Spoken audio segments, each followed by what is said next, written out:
You want me to do what? They're the MC. Why would I have them have a weakness? Hey guys, so thanks for tuning back into the Dreaded Witch channel for another Writing Wednesday. Last time we talked about plots, and this week I'm going to go a little bit more in-depth in the topic of my first video and talk about what makes a character believable. Don't forget to stick all the way to the end for a short channel update. If you haven't already checked it out, I will be including a link to the character profile video as well as the basic character profile. I'll be using my MC to go through my big five to show you what makes a character really believable. So first, you need to figure out the past of your character. My MC, Kyrie, had a really crappy childhood. At the age of 3, she watched her parents get murdered, but before the killer could get to her, she did get saved, although she was put in a pretty crappy foster situation. She was treated basically as free labor for 2 years before her father figure stepped in and took her out of that home. Although that situation was exponentially better, she was still trained as an assassin and did not have an easy life.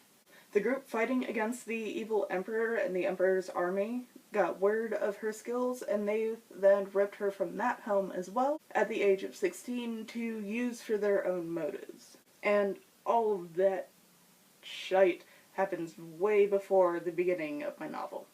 The next two aspects of the Big Five should be really connected to the past. Those aspects are the strengths and weaknesses.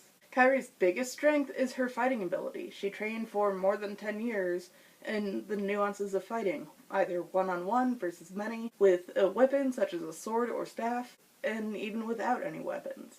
She knew how to handle herself in a fight. She also has a very logical mind, which stems from a couple things that I can't really go into without too many spoilers. But that allows her to make those instantaneous decisions that end up saving her life time and time again in the heat of battle. Including weaknesses is something that I find that writers struggle with a lot, especially for their main character. We tend to idealize that character. They're the MC.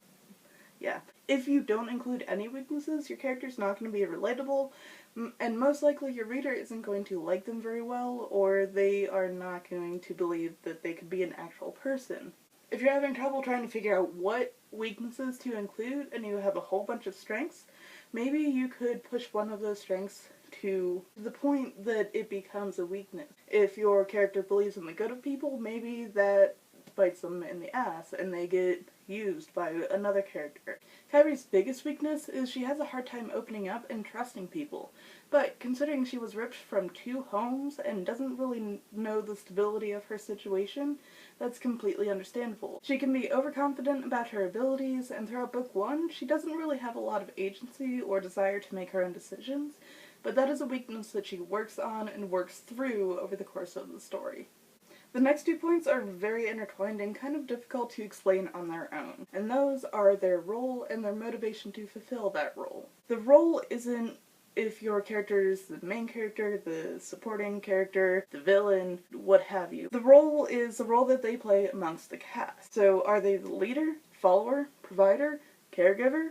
Are they the realist, optimist, pessimist, comic relief, instigator, secret keeper, slave driver, the lazy one, the protector? Are they driven by duty? It could be any one of these or more, and you can even include multiple roles for your character. For example, Kyrie falls into a protector role because 1, she has to know how to do it, she can kick some ass, and 2, given her past, she doesn't want other people to go through the same suffering that she did. As a realist, she learns to be more optimistic with some of the relationships that she developed, but she still holds on to that realism because she had to deal with some pretty horrible and gruesome adult issues at a very young age. She also feels duty-bound to use her skills for good use and to protect other people.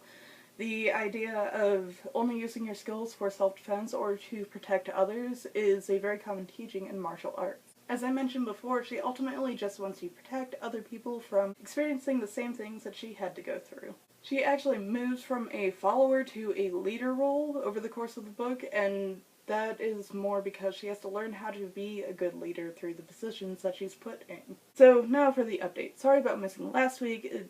My schedule has been fairly insane.